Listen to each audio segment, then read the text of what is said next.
안녕하십니까. 배종찬의 시사본부 시작합니다. 노란봉투법과 방송 3법이 어제 민주당 주도로 국회 본회의를 통과했습니다. 국민의힘이 필러버스터를 전격 포기하면서 처리가 된 것인데요. 앞서 보고된 이동관 방통위원장 탄핵안 포결을 막기 위해 본회의를 종료시키는 전략이었다고도 알려지고 있습니다. 한편 신당 창당 움직임을 본격화하고 있는 이준석 전 대표가 대구 출마 가능성까지 언급하면서 TK 지역의 민심에 큰 관심이 모아지고 있는데요. 주간 이슈에서 장윤선 기자와 자세한 내용 살펴보겠습니다. 스포츠본부에서는 한국인 최초이자 아시아 선수로는 역대 두 번째인 김하성 선수의 메이저리그 골드글러브 수상과 오늘 3차전이 예정돼 있죠. 한국 시리즈 등 한 주간의 스포츠 소식 정현호 PD와 정리해보겠습니다. 11월 10일 금요일 배종찬의 시사본부 지금 출발합니다. 1부 마지막에 듣는 노래 디저트송 신청도 기다립니다. 오늘 듣고 싶은 노래 있으시면 문자 샵 9730으로 자유롭게 보내주시고요. 짧은 문자 50원, 긴 문자는 100원입니다. 선정되신 분께는 간식 쿠폰 보내드리니까요. 많은 참여 부탁드립니다. KBS 1라디오의 모든 프로그램은 유튜브에서도 함께할 수 있습니다. 구독, 좋아요, 댓글 많이 부탁드립니다. 배종찬의 시사본부 한입뉴스.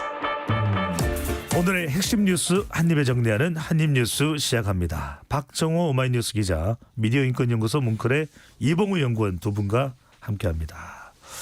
자, 두 분도 오늘 복장을 보니까 날씨가 한결 더 추워졌다. 춥습니다. 네, KBS 기상 예보를 보면 주말에 좀 더 추워진다고 하니까요. 감기 걸리시지 않도록 잘 대비해 주시면 좋겠습니다. 자, 교전이 어떻게 진행되고 있는지 이스라엘 현장으로 먼저 가봅니다. 이스라엘과 하마스 전쟁 소식입니다. 이스라엘군이 가자시티 공습을 계속하면서 민간인 대피를 위해 매일 4시간씩 교전을 중지하기로 했다고요. 네, 이게 간밤에 미국 백악관이 밝힌 내용인데요. 민간인들이 교전 지역에서 탈출하는 것을 돕기 위한 조치다라고 얘기를 했습니다. 그러니까 인도적 지원의 흐름을 확보하고 민간인들이 안전하게 이동하는 데 도움을 줄 것으로 보이는 그런 상황인데, 사실 그동안 미국은 이스라엘의 이제 가자지구 내 구호물자 반입이나 민간인 대피, 또 이제 더 나아가서는 인재 석방 등을 위해서 인도주의적인 교전 중지를 제안해 왔죠. 그래서 이걸 이스라엘 보고 받아들여라 하고 압박을 해왔는데, 미국 입장에서는 4시간 이 교전 중지 매일 할 수 있게 됐으니까 어떻게 보면 작은 성과를 냈다 이렇게 볼 수도 있고, 하지만 미국 뭐 제일 근본적인 생각은 인재 석방을 위한 교전 중지, 그러니까 4시간씩 매일매일 하는 게 아니라 며칠 동안, 아니면 뭐 일주일이면 일주일, 2주면 2주 이렇게 뭔가 교전 중지, 사실상 휴전으로 볼 수가 있는데 그런 걸 좀 했으면 좋겠다 이런 얘기를 하고 있어요. 그래서 바이든 미국 대통령이 어제 기자들에게 뭐라고 했냐면, 아니 네타냐후 이스라엘 총리에게 3일간 교전 중지 요청했느냐 이런 질문에 나는 사흘보다 더 긴 중지를 요청해왔다 이렇게 답을 했어요. 그러면서 내가 희망한 것보다 지금 더 긴 시간이 걸리고 있다. 그러니까 이스라엘이 내가 전화하고 이러면은 좀 받아들일 걸로 보였는데 지금 호락호락하지 않다 이렇게 얘기하는 것 같아요. 그러니까 답답한 심경을 토로하고 있고, 이스라엘 입장에서도 계속 뭐 강경하게 나갔지만 지금 가자지구 민간인 희생자 뭐 10,000명 훌쩍 넘게 사망자가 발생했고 부상자는 더 많은 거 아니겠습니까? 국제사회 여론이 정말 안 좋습니다. 국제사회는 휴전해라. 뭐 남미 국가는 이제 볼리비아는 이제 수교 중단까지 한 상황이니까 그렇게 비판이 계속되니까 교전 중지 요구에 일부 반응했다라고 볼 수가 있겠어요. 그럼에도 불구하고 이스라엘과 미국 현 상황에서 전통적 의미의 휴전, 이거는 계속 반대하고 있거든요. 휴전하게 되면 하마스가 전열 정비를 할 거다 이렇게 얘기하고 있어서 국제사회와 계속해서 결의다는 목소리를 내고 있습니다. 그러니까 이번에 이렇게 일시 어떻게 보면 4시간씩 교전 중지된 것도 국제사회가 계속해서 지적을 하고, 저희 한입뉴스에서도 민간인 피해에 대해서 걱정해오지 않았습니까? 이런 것들이 작용했다고 보여지는데, 이 민간인 피해를 막기 위해서, 더 나아가서는 인질 석방을 위해서 국제사회가 계속 목소리를 내야 되지 않을까 이런 생각이 듭니다. 네. 자, 이런 와중에 이스라엘군은 가자시티 지상전 또 주변 국가의 국지전은 계속 벌어지고 있다고요? 네, 지금 사실 이스라엘군이 계속 강조하듯이 이 민간인 피해에도 불구하고 사실 교전과 전쟁 계속하고 있는 겁니다. 현재 가자시티 내부에서 지상전을 계속해서 하고 있는 상황인데요. 어제는 이스라엘군이 무려 10시간의 교전 끝에 가자지구 북부 자발리아 서쪽에 있는 하마스 요새를 장악했다고 발표를 했고요. 곧이어서 나온 또 이스라엘군의 발표를 보면 군사구역으로 불리는 하마스 핵심 근거지에서 작전을 수행 중이다. 이렇게 또 발표를 하기도 했습니다. 이게 군사구역으로 불린다는 이 지역이 어떤 지역이냐면 가자시티 안에 알시파 병원이라고 있습니다. 굉장히 큰 병원으로 알려져 있는데 북부 지역, 그러니까 그렇습니다. 가자지구 북부 지역에 있는 지명 명칭이 가자시티입니다. 그렇습니다. 예, 이 가자시티 내에 알시파 병원 인근에 군사구역이라고 명칭이 되어 있는 지역이 있고 여기가 바로 하마스가 정보 및 작전의 심장부로 쓰고 있는 지역이다. 이스라엘군이 이렇게 밝히고 있고요. 이 지역을 이스라엘군이 이번 전쟁을 시작할 때부터 목표지로 삼았다고 해요. 특히 지난달 7일 있었던 이스라엘에 대한 하마스의 갑작스러운 침공, 이 작전도 바로 이 알시파 병원 인근의 본부에서 계획이 수립되었다. 이스라엘군은 이렇게 얘기를 하면서 이 구역을 지금 목표로 해서 작전을 수행 중이라는 것이죠. 문제는 이번에도 알시파 병원입니다. 그동안 이스라엘군이 하마스 대원들이 있다는 이유로 병원, 난민촌 등 이 민간 시설들이 잇따라 공격하면서 사실 피해가 많아지고 있어서 국제적 여론이 안 좋은 상황인데 이스라엘군은 이번에도 뭐라고 밝혔냐면 군사시설, 무기 생산 및 보관소, 지휘소, 하마스 사령관과 사무실 등이 모두 민간인 거주지 인근에 은폐되어 있다. 그래서 이걸 공격한다는 거예요. 그러니까 이번 여전히 이 민간인 시설과 민간인 희생이 하마스 멸절을 위해서는 어쩔 수 없다는 입장을 이번에도 재차 확인을 한 겁니다. 사실 민간인 대피를 위해서 뭐 4시간 동안 길을 열겠다, 교전을 중단하겠다 밝혔지만 그와 무관하게 이 민간 시설 공격은 어쩔 수 없다는 입장을 계속 유지하고 있는 것이죠. 그렇기 때문에 더욱 걱정이 커지고 있는 것이고요. 또 어제 보면은 이집트와 국경을 맞댄 이스라엘 남부 도시 에일라트가 또 드론 및 미사일 공격을 받았고요. 이게 이란의 지원을 받고 있는 예멘의 후티 반군 소행이라고 이 후티 반군이 또 스스로 밝혔어요. 또 이라크 안에서는 미군을 노린 드론과 폭발 공격이 또 있었다고 합니다. 그렇기 때문에 이스라엘이 사실 이 가자시티 공격을 중단하지 않는 이상 주변에 특히 이란의 지원을 받는 중동 국가들과의 교전도 계속될 수밖에 없는 부분이거든요. 그렇기 때문에 더욱더 국제적으로 이 휴전 요구가 강해지고 있다 이렇게 볼 수 있겠습니다. 네. 이스라엘의 전쟁 교전 중지는 좀 또 이렇게 잘 조정이 안 되고 있는 그런 상황으로 볼 수 있겠습니다. 국내로 가봅니다. 노란봉투법과 방송 3법이 어제 더불어민주당 주도로 국회 본회의를 통과했는데요. 관련해서 홍익표 더불어민주당 원내대표 그리고 김기현 국민의힘 대표의 발언 듣고 오겠습니다.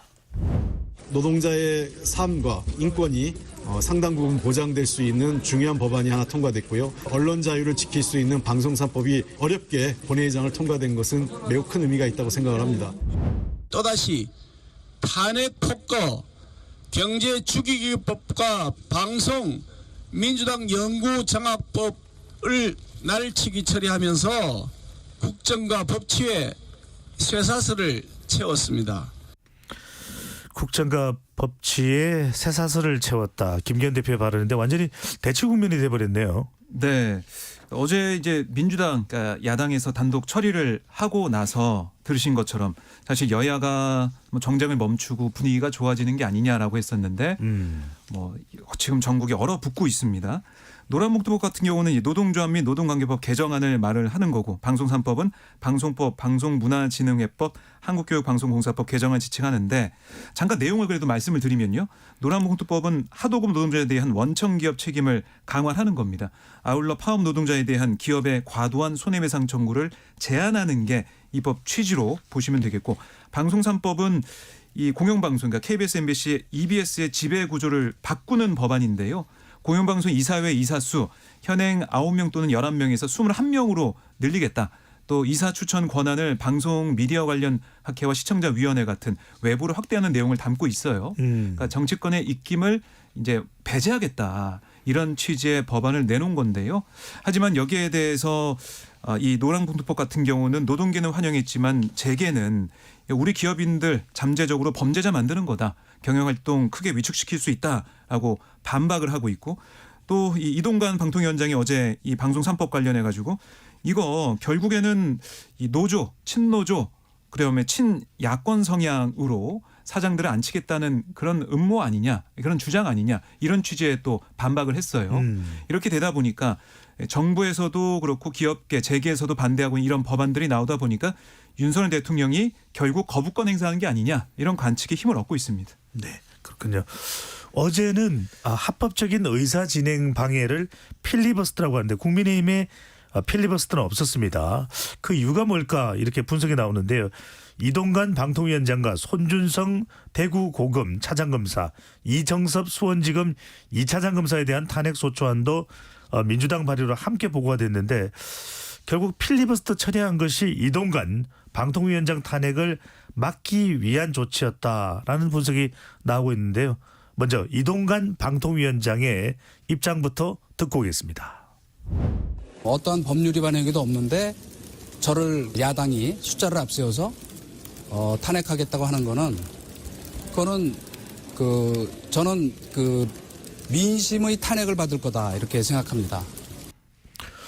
네, 뭐 어떻게 또 어떤 상황 또 앞으로 어떻게 진행될 것으로 봐야 될까요? 네, 이게 일단 상황이 좀 복잡해졌는데 일단 사실 국민의힘이 어제 이 노란봉투법과 방송 3법에 대해서 이 필리버스터를 통해서 반대 토론을 하려고 했었는데 본회의 직전에 철회를 했어요. 그 이유가 바로 이 이동관 위원장 탄핵안이 이 국회 본회의에 보고가 됐기 때문인데 네. 사실 이 탄핵안 같은 경우에는 24시간 이후 그리고 72시간 이내로 표결이 이루어지지 않으면 자동 폐기가 됩니다. 그런데 만약에 국민의힘이 이 노란봉투법 때문에 필리버스터를 했으면 사실 24시간 이후까지 사실은 지금 이 시간까지도 계속해서 본회의가 열리고 있었겠죠. 그렇게 되면은 이 민주당이 이동관 위원장 탄핵안도 표결로 처리를 할 수가 있게 되는 겁니다. 본회의가 계속되고 있으니까. 그런데 어제 본회의 직전에 국민의힘이 이 필리버스터를 철회하면서 어제 법안들 노란봉투법과 방송상법이 처리된 이후에 본회의가 그대로 산회가 됐어요.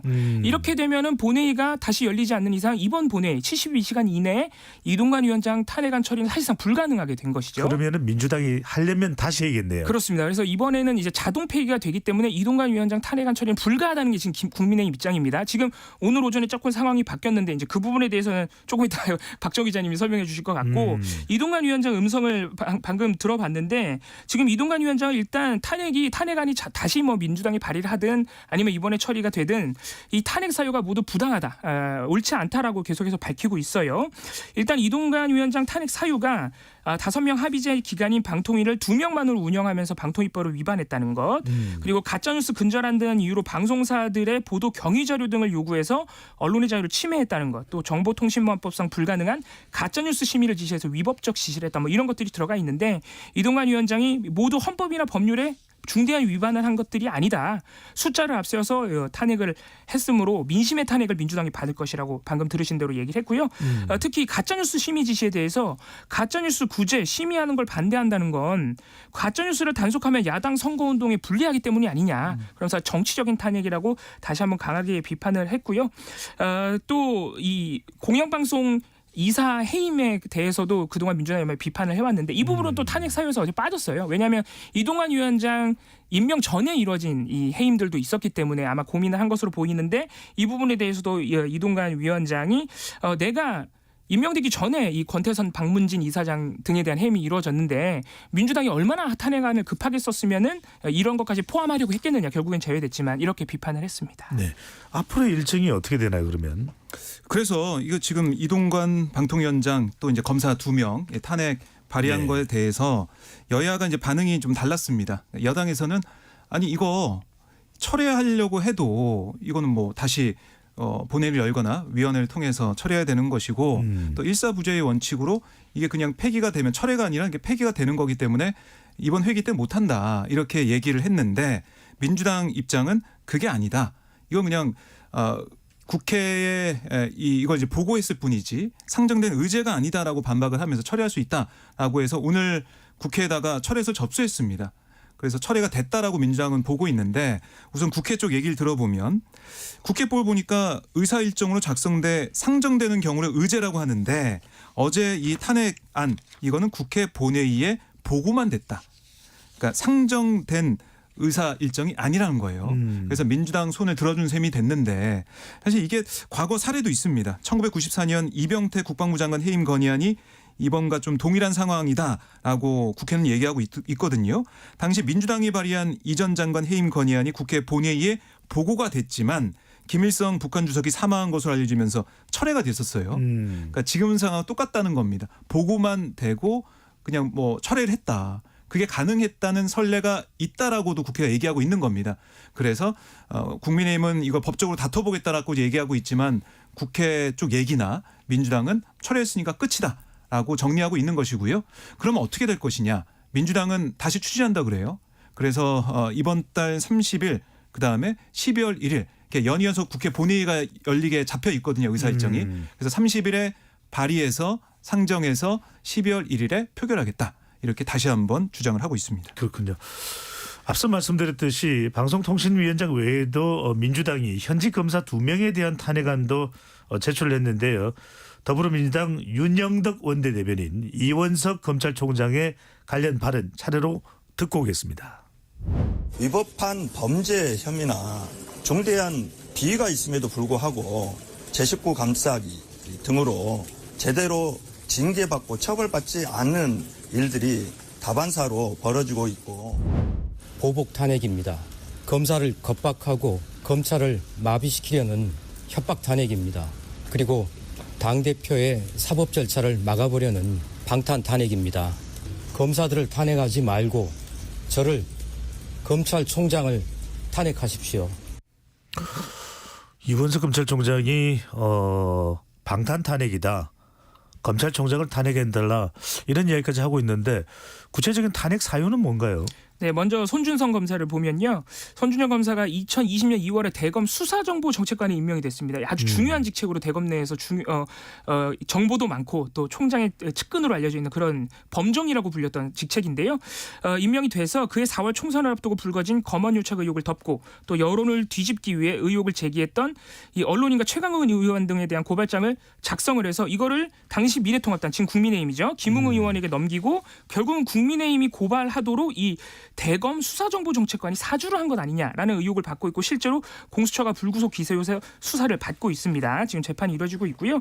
그리고 이정섭 수원지검 2차장 검사 같은 경우는 지난달 국정감사에서 이 골프장 임원인 처남을 통해 선후배 검사들의 골프 편의를 봐줬다라는 의혹을 받고 있고 그에 대한 대가로서 이 처남의 여러 가지 사건들에서 경찰 수사의 편의를 또 봐줬다. 이런 의혹도 받고 있고요. 또 2020년 12월에는 수사 대상인 재벌그룹 부회장으로부터 고급 리조트 접대를 받았다는 의혹도 이 국정감사에서 제기가 됐습니다. 그래서 민주당에서는 의혹이 비교적 뚜렷하다면서 그 탄핵안을 제출했고요. 네. 방금 드렸지만 이원석 검찰총장은 특히 이정석 권사 같은 경우에는 이재명 대표 수사를 하고 있어요. 그렇기 때문에 방탄 탄핵이다 이렇게 강력하게 반발하고 있습니다. 네. 그래서 사법 절차를 막아보려는 방탄 탄핵이라는 얘기를 한 것이군요. 자, 이 시각 교통정보 듣고 와서 한입뉴스는 이어가겠습니다. 김민희 리포터. 네, 금요일인 만큼 오후 정체가 심하겠는데요. 지금은 오전 정체가 조금씩 풀려가고는 있지만 곳곳으로 돌발 구간이 많았던 만큼 정체 긴 구간들이 많습니다. 수도권 제일순환고속도로 일산에서 판교 쪽으로 계양 부근 1차로에서는 사고가 났는데요. 이 여파바다 계양에서 송내 사이 정체가 더 심해져 있습니다. 반대 구리에서 판교 쪽으로 상일 부근 4차로에서도 사고가 났습니다. 이 때문에 뒤로 구리나들목부터 8km 구간에서 더디게 지납니다. 서울시내 동부간선도로 성수분기점 쪽으로 중랑교 부근 3차로에서는 고장난 차를 처리하고 있는데요. 뒤로 월계 1교부터 정체입니다. 이후 분당수서로 분당 쪽으로 복정나들목 부근 3차로에도 고장난 차가 서 있습니다. KBS 교통정보센터였습니다.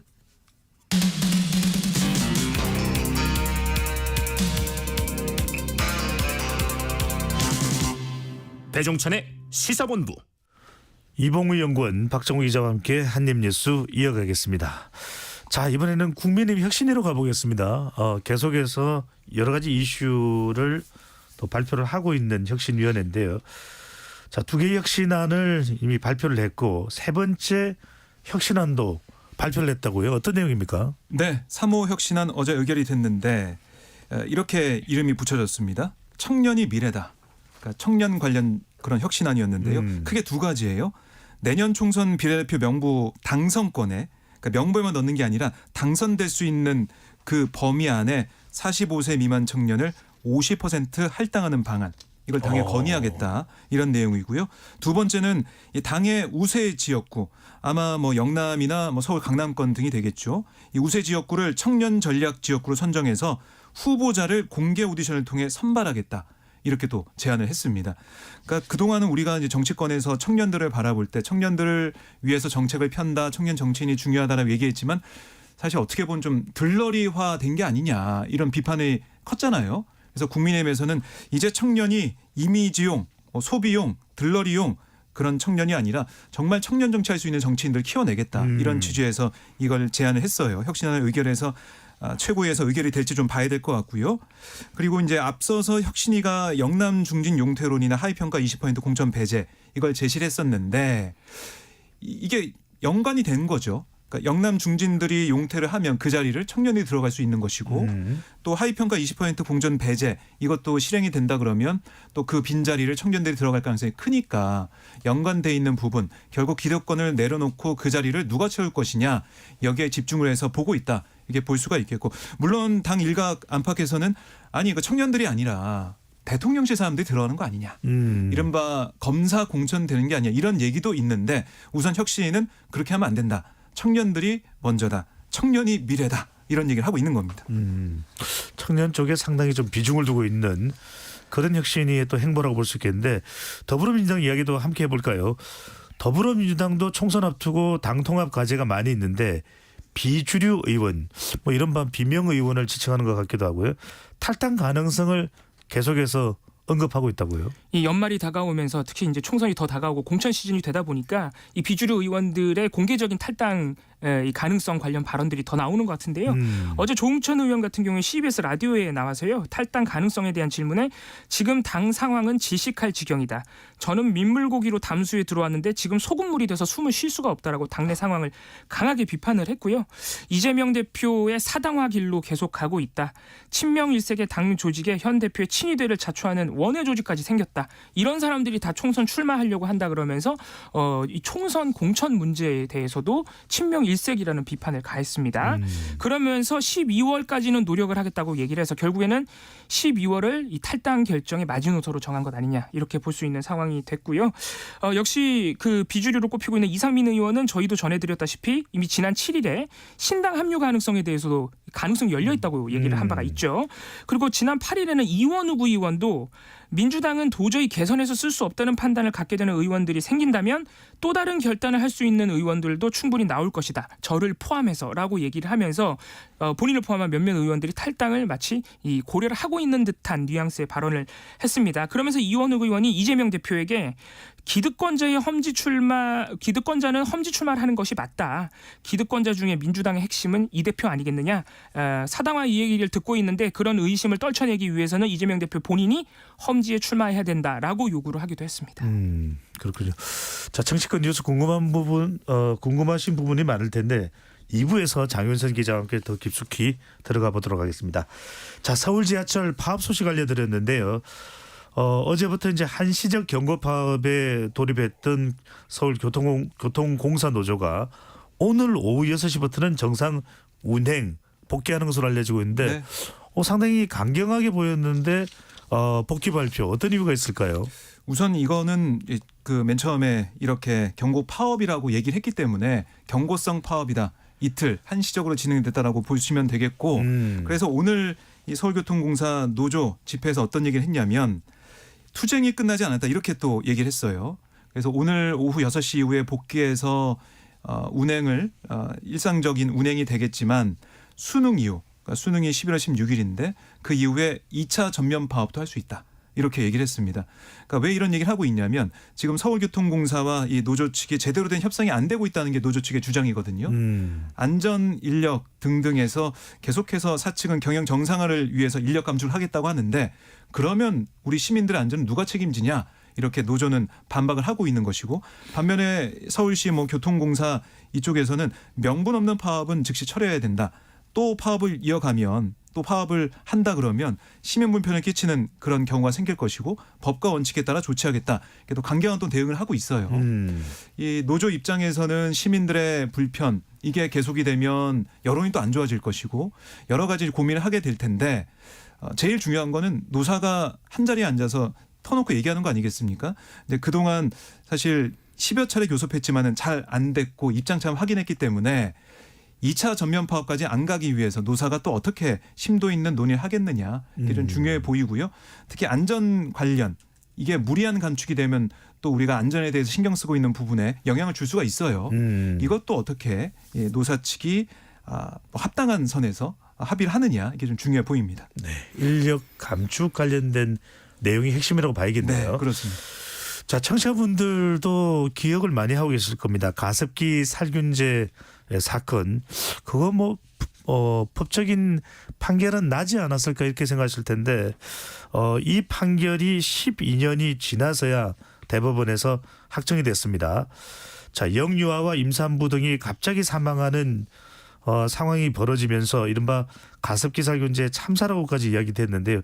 12년이 지나서 처음으로 가해 기업에 대한 민사 배상 책임이 대법원에서 확정됐다고 하는데 어떤 내용입니까? 예, 말씀하신 대로 이 12년이나 지났는데요. 일단 이 기업에 대해서 피해자에게 배상을 하라라는 민간 배상 책임을 인정한 건 12년 만에 처음 대법원 판결이 나온 것이고요. 사실 이 가해 기업들에 대한 형사처벌 재판도 아직도 진행 중인 것들이 있어요. 그래서 사실 현재 진행형인 참사고요. 조금 설명을 드리면 2011년에 영유아 임산부 등이 원인 불명의 폐손상으로 잇따라 사망하거나 영구적으로 치명적인 질환을 안게 되는 상황이 발생을 해서 정부가 조사를 해보니 1994년부터 시중에 유통됐던 가습기 살균제가 원인으로 밝혀졌습니다. 지금 지난달 31일까지 공식적으로 정부가 인정한 피해자만 7,877명이고요.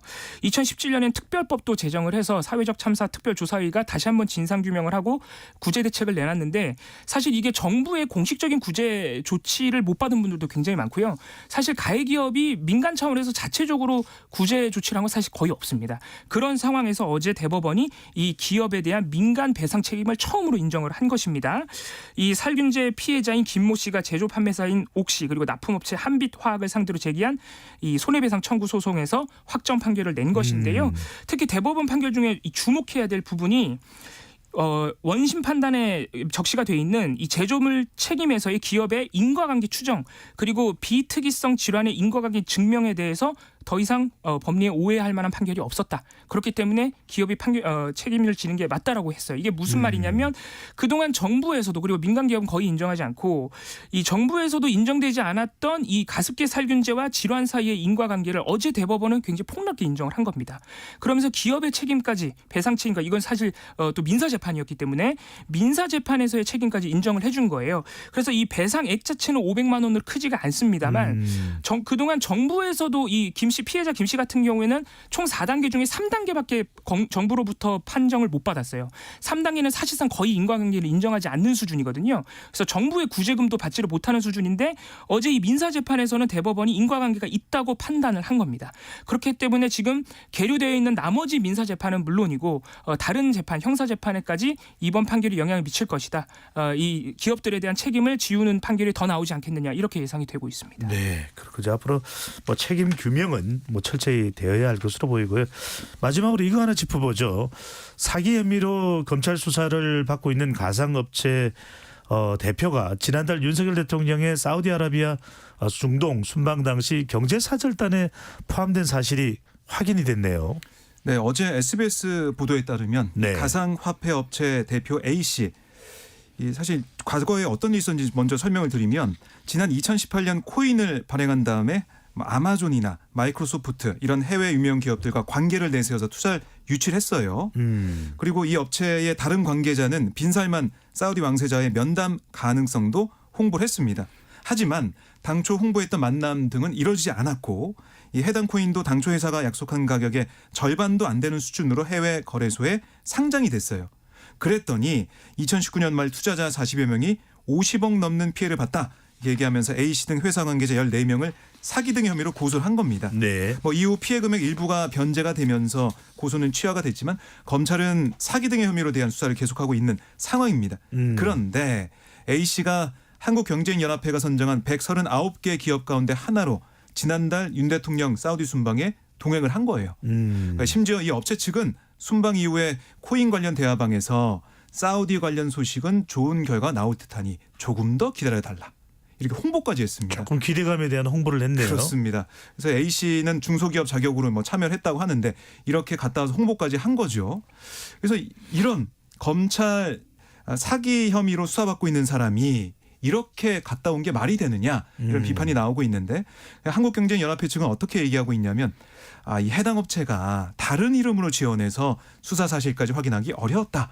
이렇게 설명을 하고 있지만 지원 과정에 신청 과정에 좀 속임수가 있었다고도 볼 수 있는 거고요. 네, 근데 이거 제대로 걸러내지 못한 책임을 누가 져야 될 것이냐. 또 이렇게 사우디 갔다 와서 뭔가 또 홍보까지 하면서 기대감을 불러일으키는 거 제2, 제3의 피해자가 나온 거 아니냐 이런 우려가 나오고 있는 상황입니다. 알겠습니다. 자, 지금까지 박정호 오마이뉴스 기자, 이봉우 미디어인권연구소 문컬연구원과 함께 한입뉴스 들어봤습니다. 두 분 말씀 잘 들었습니다. 고맙습니다. 감사합니다.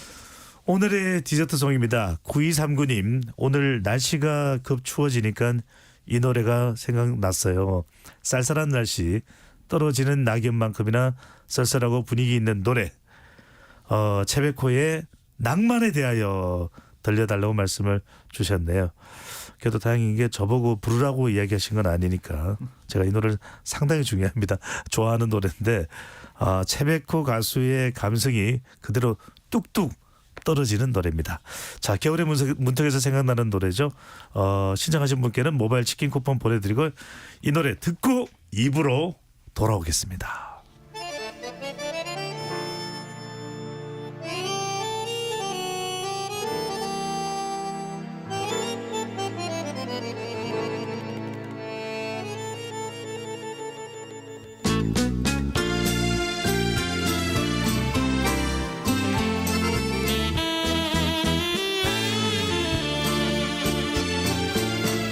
준비 내리는 날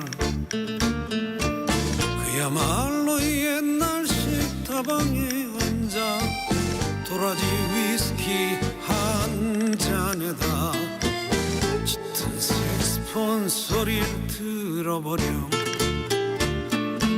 새빨간 립스틱에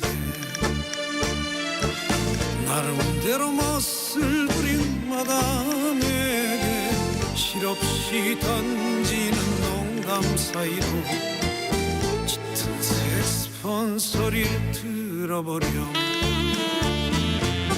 이제와 새삼이 나이에 시련의 달콤함이야 있겠냐만 왠지 한 곳이 비어있는 내 가슴이 잃어버린 것에 대하여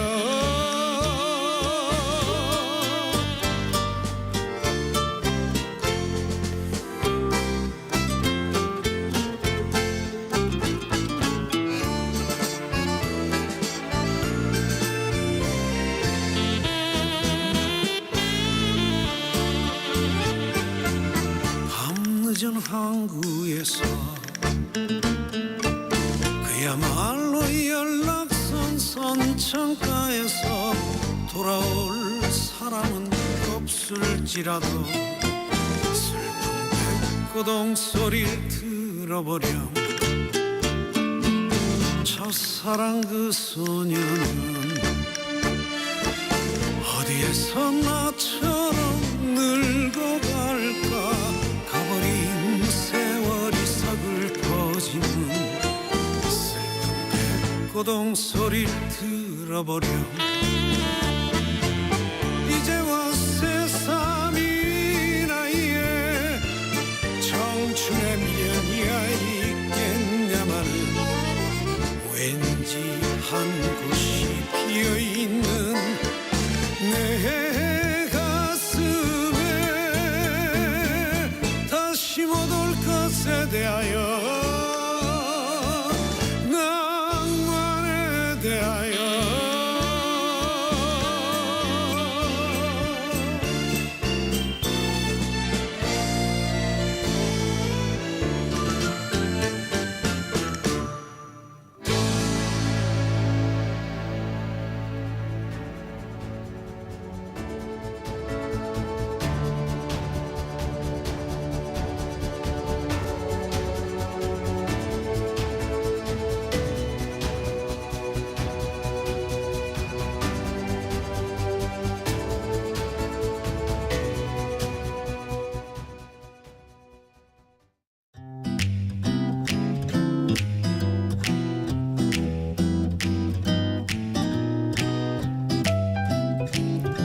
안녕하세요. 바른말 고운말입니다. 빚보증을 잘못 써서 집안이 몰락하게 되는 경우를 볼 수 있습니다. 이처럼 뭔가 하던 일이 잘못돼서 완전히 못하게 됐을 때 절단났다라고 표현하는 것을 들어보셨을 텐데요.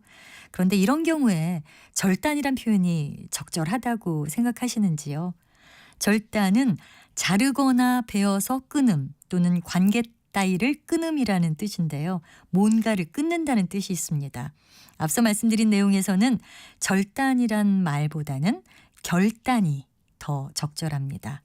두 번째 음절의 초성을 발음나는 것과 같이 쌍디귿으로 표기하는 결단은 어떤 일이나 물건 따위가 아주 망가져서 도무지 손을 쓸 수 없게 된 상태라는 뜻도 있고요. 또 살림이 망해서 거덜난 상태라는 뜻도 있는 고유어 표현입니다. 이를 결단나다라는 동사로도 쓸 수 있는데요. 아이가 장난감을 집어 던져 결단났다. 또는 사업 실패로 집안이 완전히 결단났어. 이렇게 말할 수 있습니다. 반면에 발음은 결단으로 나지만 둘째 음절의 초성을 디귿으로 쓰는 한자어 표현들이 있습니다. 결정할 결, 끊을 단자를 쓰는 명사 결단은 결정적인 판단을 하거나 단정을 내림 또는 그런 판단이나 단정을 뜻하고요. 맺을 결, 둥글 단자를 쓰는 명사는 단체를 결성한다는 뜻을 가지고 있습니다. 바른말 고운말 아나운서 변희영이었습니다.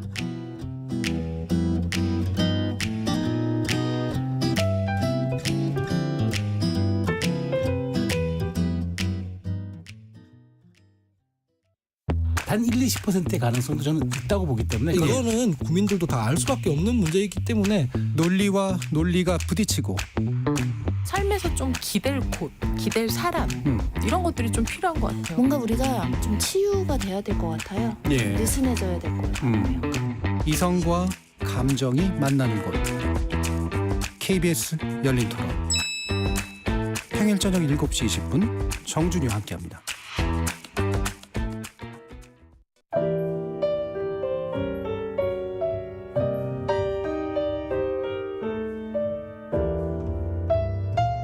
내일의 품격 김성환의 시사야에서 챙겨가세요. 하루를 마무리하는 시간 꺼내보는 당신의 지식 창고 KBS 일라디오 김성환의 시사야 평일 밤 10시 5분 여러분을 찾아갑니다.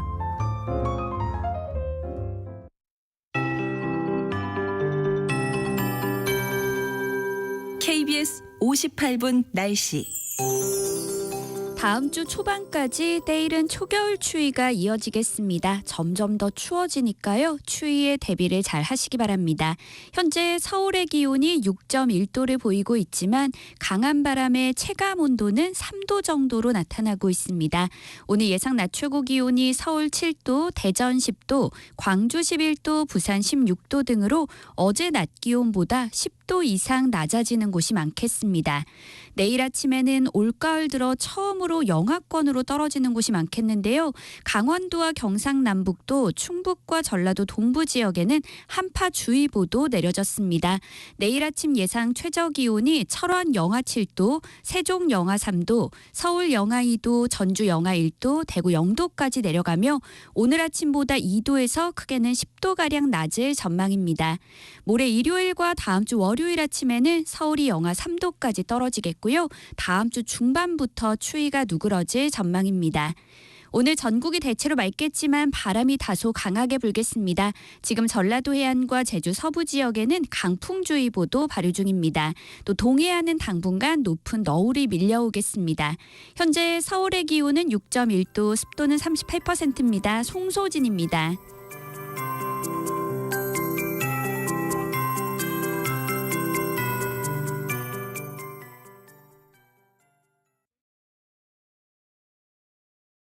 정성을 다하는 국민의 방송 KBS가 한시를 알려드립니다. AM 711kHz, FM 97.3MHz, KBS 일라디오입니다. HLKA.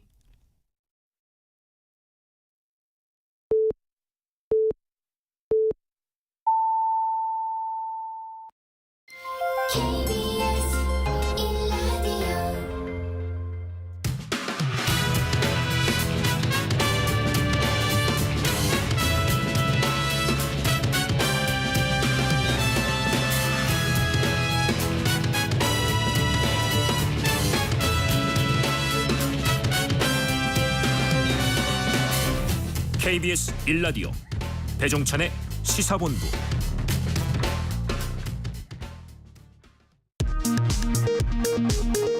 이 시각 라디오 정보센터 뉴스입니다.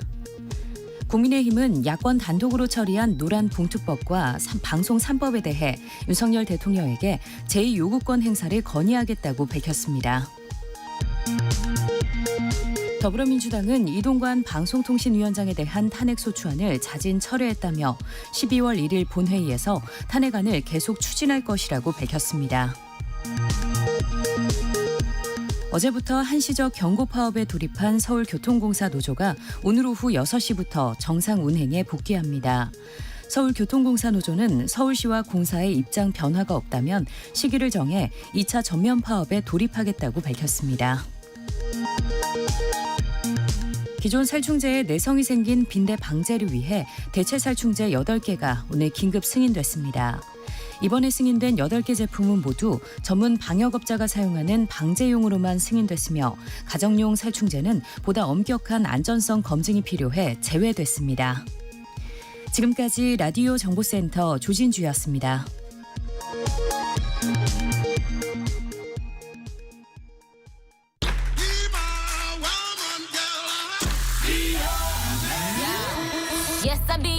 인터넷에서 화제가 된 뉴스를 다뤄보는 스트릿 뉴스 파이터 시간입니다. 조현정 시사평론가와 함께합니다. 어서 오세요. 네, 안녕하세요. 네, 정말 가을입니다. 하늘은 네. 높고 말은 살찐다. 네. 이렇게 얘기를 하는데 천고마비죠. 또 가을하면 좀 날씨가 쌀쌀해지긴 했습니다만 낙엽도 생각나고 또 뭐 어떤 분들은 졸린다고 얘기하시는 분들도 계시고 또 독서의 계절 아니겠습니까? 네, 자, 그렇죠. 첫 번째 주제는 바로 그 이야기입니다. 책과 관련된 소설 채식주의자로 널리 알려진 소설가 한강 씨죠. 여러분들도 많이 아실 텐데 2016년 맨 부커상에 이어 이번에는 프랑스 4대 문학상으로 꼽히는 메디치상을 수상했다고요. 네. 프랑스 현지시가 9일에 메디치 외국문학상을 수상하게 됐다는 소식이 날아들었습니다. 한국 작가의 작품이 이 메디치상을 받은 건 이번이 처음이거든요. 근데 이번 작품 이름은 작별하지 않는다라는 제목입니다. 제주 4.3 사건을 다룬 소설인데요. 그 주인공이 그 4.3 당시에 민간인 학살에 얽힌 그 친구의 가족사를 이제 우연하게 접하게 되면서 그 이후에 겪는 일들을 그리는 작품입니다. 한강 소설가는 이 소설은 4.3만을 다루고 있다기보다는 인간이 저지르는 모든 학살에 대해서 이야기하고 있다라고 밝혔는데요. 그 전에 맨 부커상 받았던 게 소년이 온다잖아요. 이것도 그 민주화 운동을 그렸기 때문에 네. 결국에는 그 세계관이 좀 이어지는 게 아닐까 이렇게 보겠고요. 그 외국인에게는 낯선 사건이기도 하겠지만 공통적으로 좀 인류가 공감할 수 있는 현실, 고통 이런 것들을 드러낸 것으로 보입니다.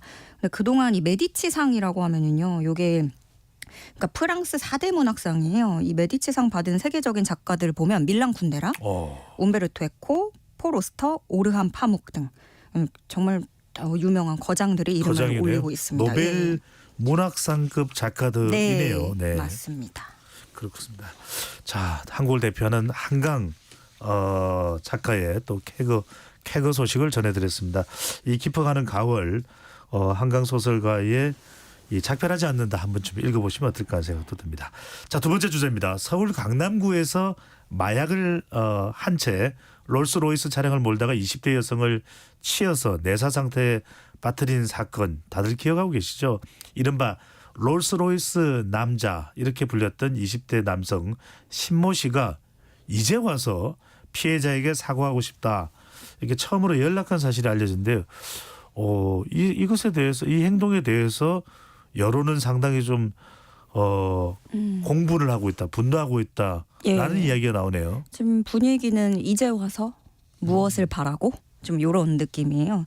국민일보가 피해자 오빠하고 인터뷰를 한 내용이 보도가 됐는데요. 그러니까 지난 1일에 이 가해자 신 씨가 변호인을 통해서 피해자에게 사과 편지를 보내고 싶다라는 의향을 보냈고 피해자의 오빠가 거절했다는 내용입니다. 이 피해자 오빠에 따르면 사고 이후에 단 한 번도 사과를 받은 적은 없다고 해요. 근데 그 신 씨가 사고 후에 그 당일에도 행인들이 피해자를 구조하려고 할 때에도 차량에 들어가가지고 휴대전화만 계속 만지고 건물 잔해물만 조금 이렇게 일부 치우다가 사고 6분 뒤에는 피해자를 그대로 둔 채 사고 현장을 이탈한 것으로 밝혀졌었고, 그 또 체포 직후에 실시한 마약간이 검사에서도 케타민 양성 반응이 나왔었고요. 그 인근 성형외과에서 향정 의약품을 2차례 투약한 상태에서 운전했던 것으로 밝혀졌습니다. 근데 이게 좀 공교로운 게 오는 15일에 공판이 있어요. 네. 3차 공판이 있는데 이 전에 그 지난달 30일에는 법원에 사과문을 제출을 한 거고 이번 달 1일에 피해자 측에 접촉을 시도한 겁니다.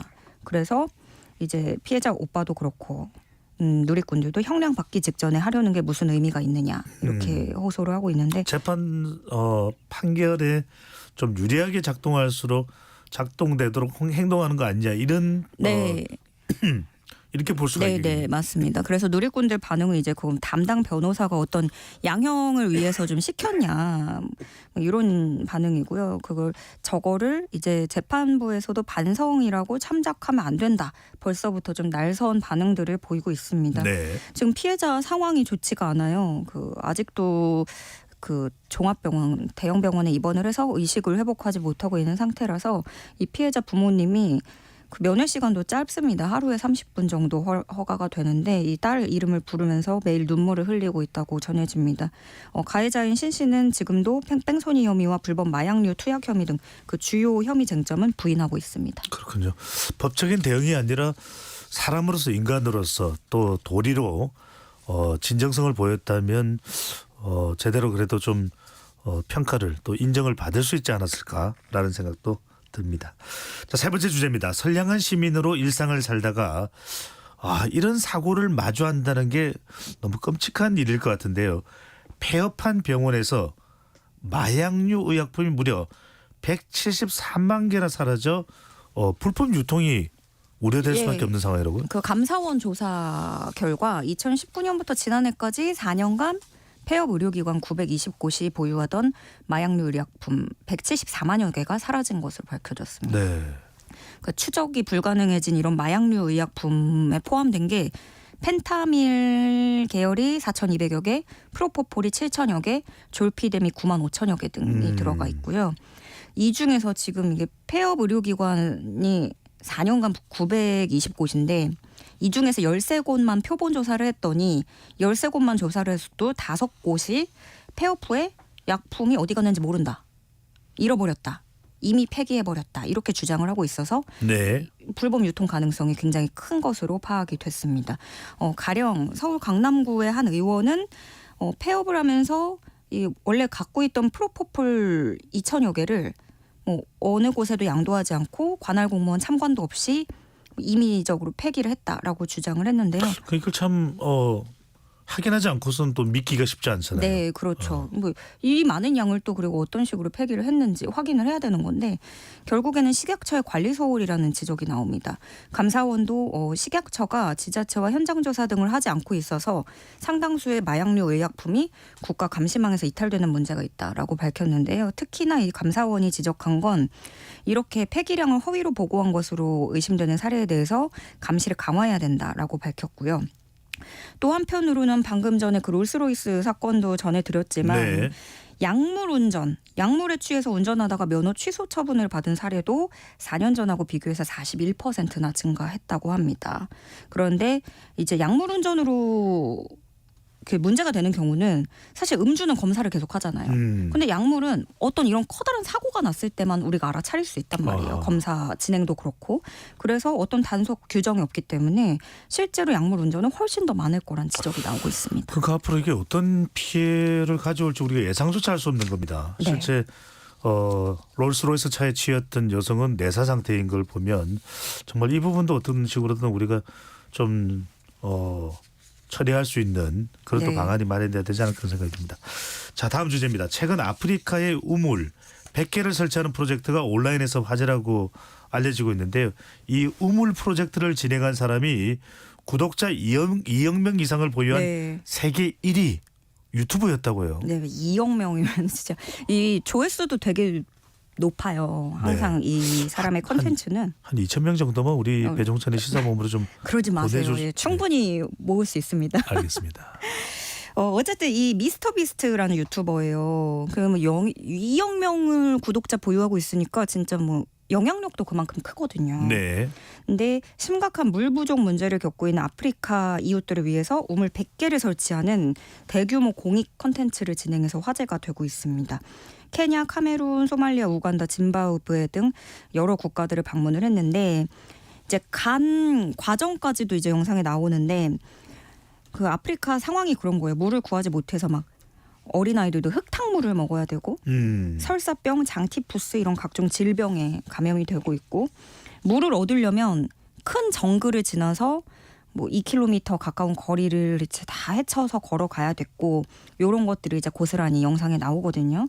그래서 이 유튜버가 직접 우물을 파고 정수시설을 설치해서 제공을 했는데 직접 급수관도 설치를 하고요. 급수탑을 세워서 뭐 물도 마실 수 있고 빨래까지 할 수 있게 만들었습니다. 근데 이렇게 우물을 100개를 만들었고요.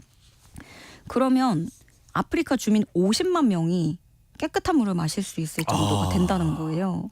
엄청난 거죠. 네. 그래서 이 유튜버는 그러면서 이렇게 말을 했습니다. 이 정도 효과를 내려면 어마어마한 정부 지원과 자금이 필요한 것처럼 보이지만 얼마든지 해결할 수 있는 문제다. 인류 모두가 해결하기 위해서 노력이 필요하다라고 얘기를 했고요. 큰 반향을 일으키면서 이제 전 세계에서 많은 박수가 날아오고 있죠. 네. 유엔보다 더 많은 일을 하고 있다. 교훈도 준다. 뭐 선한 영향력을 크게 미친다. 응원한다. 이런 건데 또 일각에선 이런 시각도 있습니다. 저 조회수 늘리려고 보여주기 쇼하는 거 아니냐. 이런 것도 있고 또 기존에 꾸준히 봉사해오던 단체들 묵묵히 일해왔던 네. 그런 곳에 가야 될 관심까지 유튜버가 빼앗아 갔다. 뭐 이런 비판도 있는데 그래도 뭐 잘한 일 아니겠습니까? 그럼에도 결과적으로는 어쨌든간 누군가에게는 좀 생사의 기로인 거잖아요. 네. 물을 마실 수 있고 없고에 대해서는 그런 것도 있고 또 사람들이 요즘엔 되게 자극적인 콘텐츠가 뭐 이렇게 많이 본다고 하지만 또 요런 선행 누군가에게 도움을 줄 수 있는 콘텐츠도 이렇게 큰 반응을 얻고 있는 걸 보면 어떤 것들을 또 만들어서 어떤 것들을 제공하는지 우리에게 어떤 것들이 다가오는지 이런 것도 중요한 것 같아요. 네. 이런 걸 우리가 선한 영향력이라고 하는데 정말 이런 영향력이야말로 더 많이 또 전파됐으면 하는 마음이 또 듭니다. 구독자로서 세계 1위 유튜버가 아니라 선한 행동, 바로 선행으로 아름다움으로 또 세계 1위를 한 유튜브의 모습이네요. 자, 뭐 많은 또 이런 또 좋은 일들이 더 이어지면 좋겠다는 생각이 들고요. 오늘 말씀은 여기까지 듣겠습니다. 지금까지 조현정 평론가와 함께했습니다. 고맙습니다.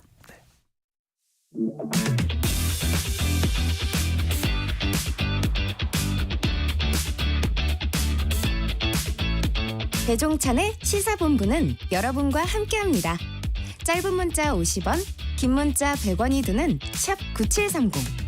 라디오 어플 콩과 유튜브는 무료로 참여하실 수 있습니다.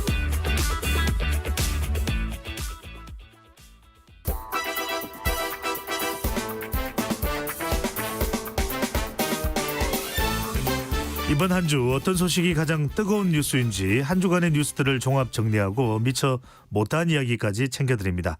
장윤선의 주간 이슈 단독 취재. 네.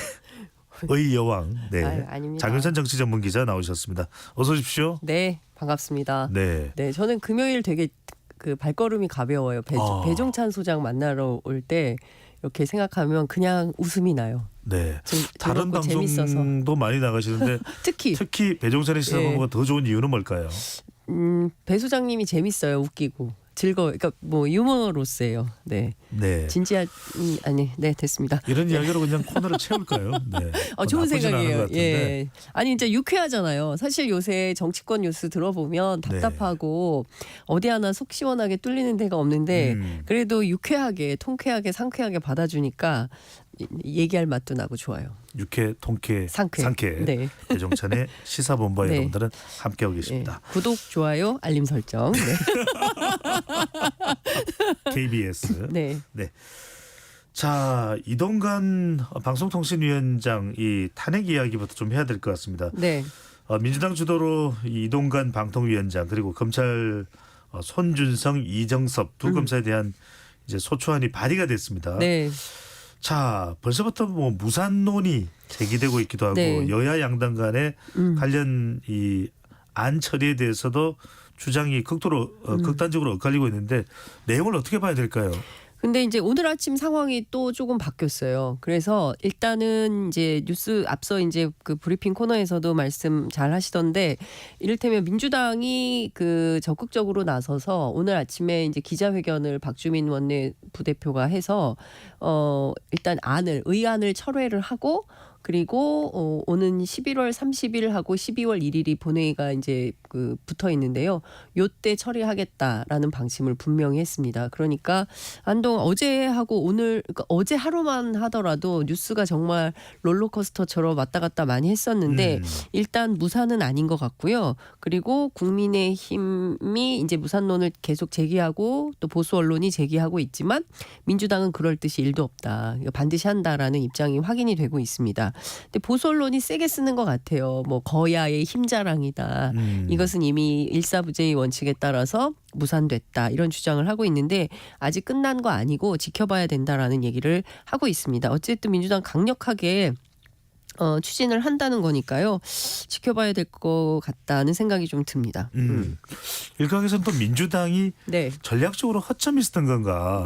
국민의힘이 필리버스터를 취소하고 네. 본회의를 종료하는 그런 전략을 몰랐던 것인가. 예. 이런 지적도 나오네요. 그런데 그 홍익표 원내대표는 꼭 그렇지만은 않다. 이렇게 할 줄 알고 있었다라고 얘기는 하고 있는데요. 국회 보좌관들 이제 취재를 해보면 뭐라고 얘기하냐면 사실은 국민의힘이 60명 신청했잖아요. 그리고 민주당이 20 몇 명 한다고 얘기가 돌았었고 그리고 이 준비를 완벽하게 해서 뭐 저녁조 밤샘조, 아침조 이렇게 조별로 다 인원도 나누고 그러니까 사실 필리버스터 할 거라고 보고 거기에 따른 준비를 했었던 것 같아요. 그래서 어제 한때 기자들 사이에서는 밭글 형태로 이거 준비 엄청나게 많이 받는 글입니다. 예, 받은 글 뭐 이런 형태인데요. 그러니까 일종의 정보가 유통되는 뭐 이런 측면이라고 생각하시면 쉬우실 것 같습니다. 그러니까 뭐냐면 그 보좌관들만 죽어나게 생겼다. 이게 결국 막 엄청 필리버스터 준비하려면 굉장히 많은 내용을 준비를 해야 되잖아요. 아유, 그럼요. 몇 시간씩 하는 거니까요. 그거 글을 또 다 써야 되는 측면이 있어서 준비를 굉장히 많이 했는데 이거 완전히 아무것도 완전히 그 공수래가 된 거 아니냐, 너무한다. 뭐 이제 이런 얘기도 막 나오기도 하고 어제 하여간 혼란의 하루였던 것 같은데 이제 핵심은 이랬던 것 같아요. 민주당 내부에서도 약간 우리가 허를 찔린 것 같다. 그러니까 전격적으로 윤재욱 원내대표가 이런 방식으로 완전히 필리버스터를 취소하고 그야말로 이동관 방탄, 이동관 위원장 지키기에 나설 줄은 몰랐다. 이제 이런 얘기, 그러니까 예정된 것은 할 줄 알았는데 국회법에 따라서 뭐 24시간 혹은 72시간 안에 처리하지 않으면 이거는 이제 폐기가 되는 아니기 때문에 어찌됐든 국민의힘 입장에서는 어떤 선택을 할 거냐가 굉장히 중요했는데 일단 방송법과 그 노란봉투법에 대해서는 대통령에게 제의 요구를 하면 대통령이 또 거부권 행사할 것이고 물론 정치적 부담은 있겠지만 그리고 민주당에서는 기어이 또 이렇게 거부권을 행사하는 게 옳으냐, 정치적으로 옳은 태도냐라는 비판은 있지만 국민의힘 내부에서는 그거는 일단 그렇게 추진할 수 있을 것으로 약간 굳은 자 뭐 이런 개념으로 가져가고 그리고 문제가 되고 있는 검사 탄핵 그다음에 이동관 방통위원장에 대한 탄핵은 막아야 된다. 오늘 투표하는 것은 막아야 된다라는 판단 속에서 전격적으로 취소를 해버리고 이러면서 민주당 내에서도 이렇게 하면 우리 어떻게 해야 되지 혼란이 있었던 것 같고 그 본회의 끝나자마자 바로 홍익표 원내대표랑 박주민 부대표가 국회의장실 가가지고 의안국장 오라고 해서 국회의장실에서 김진표 국회의장하고 면담을 해가지고 사실은 오늘 오후 6시 안에 이거 처리할 수 있게 본회의 열어달라. 이런 요구를 세게 한 걸로 알고 있습니다. 그런데 김진표 의장이 난 일단 내일 해외 출국해야 되고 내일 또 출국하시거든요. 그리고 그 의사 일정은 여야 합의로 해야 되는데 내가 어떻게 민주당 입장만 들어가지고 임의로 일정을 잡냐 이건 불가능하다라는 거였고요. 그럼에도 불구하고 민주당은 열어라.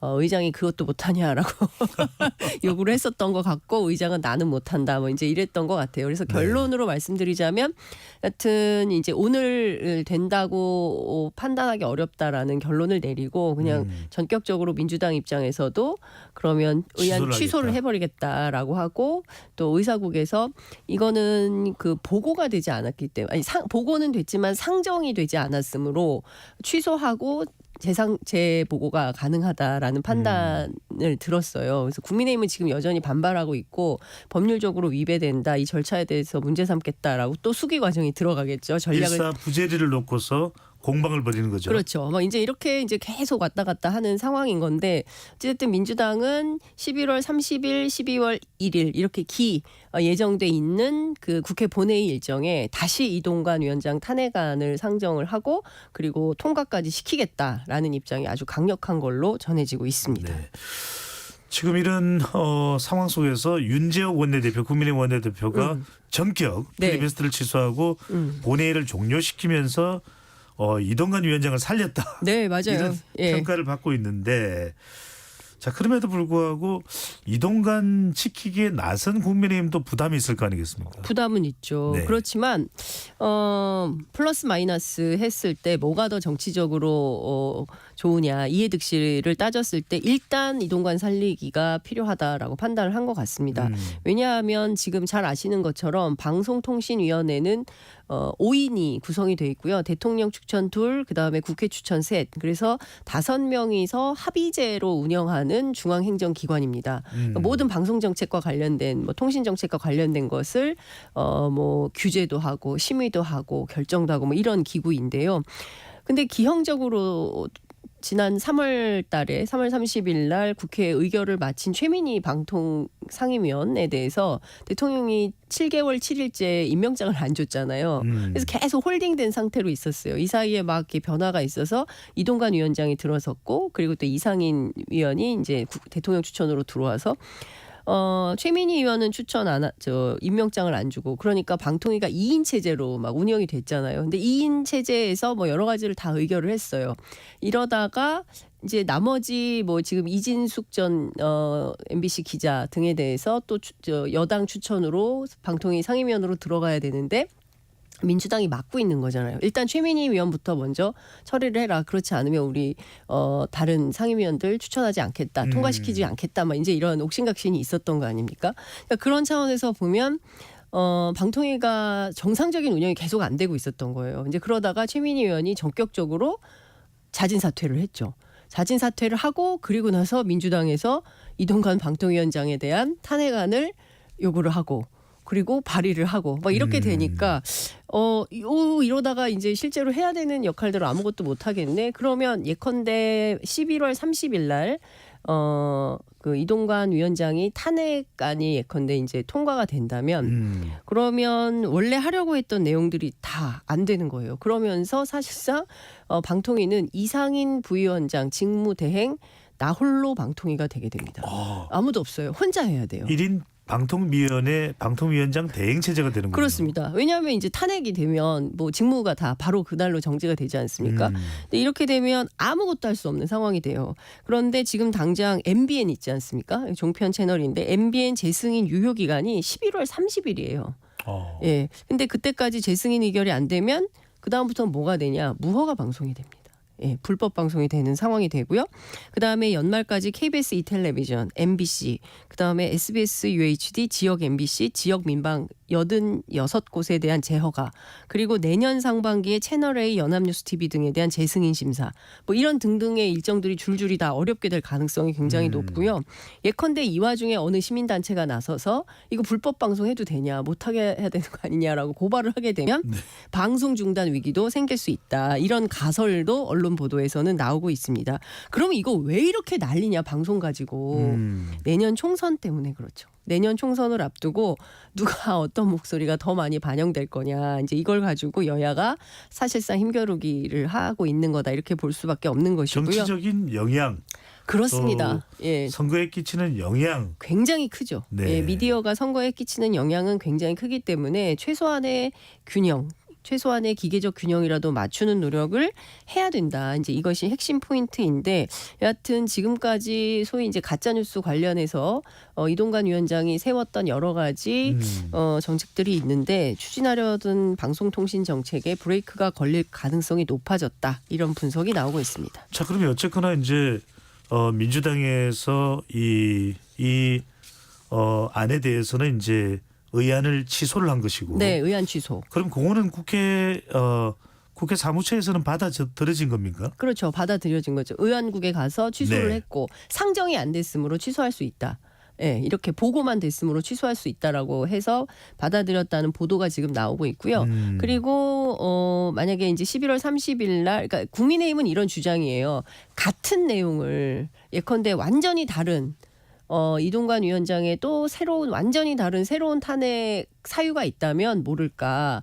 기존에 지금 올라왔던 내용을 그대로 가지고 또 발의를 한다면 이것은 일사부재의 원칙에 위반된다. 똑같은 내용을 두 번 하는 거니까 라고 주장을 하고 있는 것이고 민주당과 국회 의안국에서는 어떻게 생각하냐면 보고는 됐지만 국회 본회의에 상정은 안 됐기 때문에 네. 보고 단계에서는 취소가 가능하므로 일단 의안 취소를 받아주고 그리고 11월 30일 날 본회의 때 다시 상정할 수 있도록 할 수 있겠다.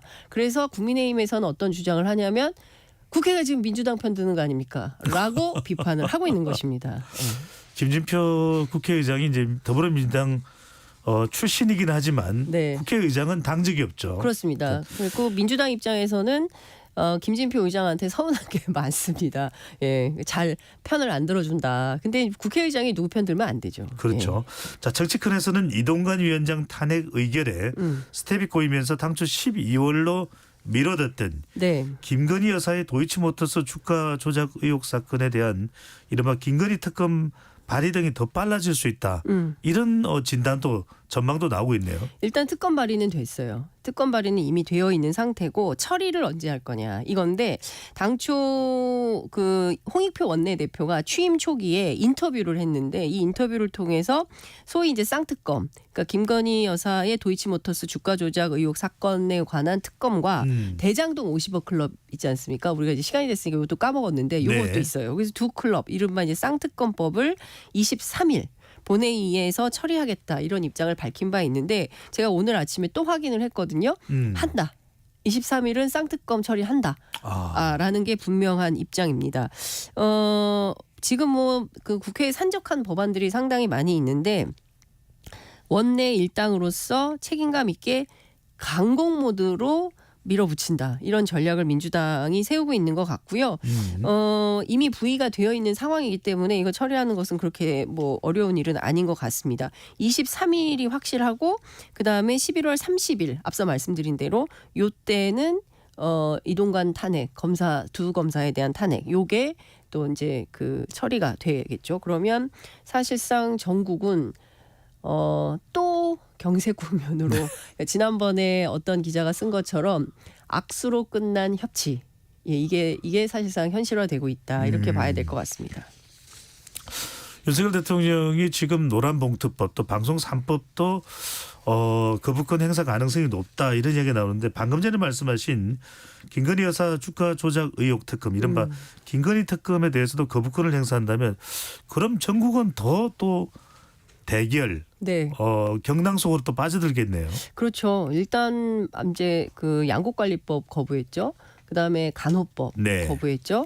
지금 말씀 주신 대로 그 노조법 2, 3조 그러니까 노란봉투법 그다음에 방송 3법 그러면 4번이나 거부권을 행사하는 거예요. 이제 여기에다가 23일 날 얼마 안 남았습니다. 23일 날 이제 쌍특검을 또 거부를 하게 된다면 모두 6건에 대해서 6번째 거부권을 행사하는 대통령으로 기록이 남게 됩니다. 그런데 중요한 건 김건희 여사와 관련된 건이에요. 사실 윤석열 대통령이 대통령에 당선될 수 있었던 가장 큰 것은 우리 국민들이 윤석열 대통령이 가지고 있었던 어떤 정의로운 검사 이미지, 조직에 충성하지 않는, 사람에 충성하지 않는다. 그리고 이제 공정과 상식 뭐 이런 것을 슬로건으로 내걸고 캠페인을 벌여서 당선된 그런 대통령입니다. 그런데 자신의 부인과 또 가족과 관련된 문제가 제기됐는데 이 특검을 거부한다? 그랬을 때는 국민들이 보기에 이게 맞을까? 오히려 자신에게 있는 흠결부터 제대로 아주 강력하게 칼같이 도려내는 것이야말로 정의로운 검사의 이미지인데 그런 방식이 아니라고 한다면 국민들 입장에서는 우리가 알고 있었던 정의로운 검사가 아닌가라는 생각을 하게 되는 것이기 때문에 아마 상당한 부담이 있을 수밖에 없다. 정치적으로 이제 그 야당도 그런 점을 모르지 않은 것 같다라는 생각이 들고요.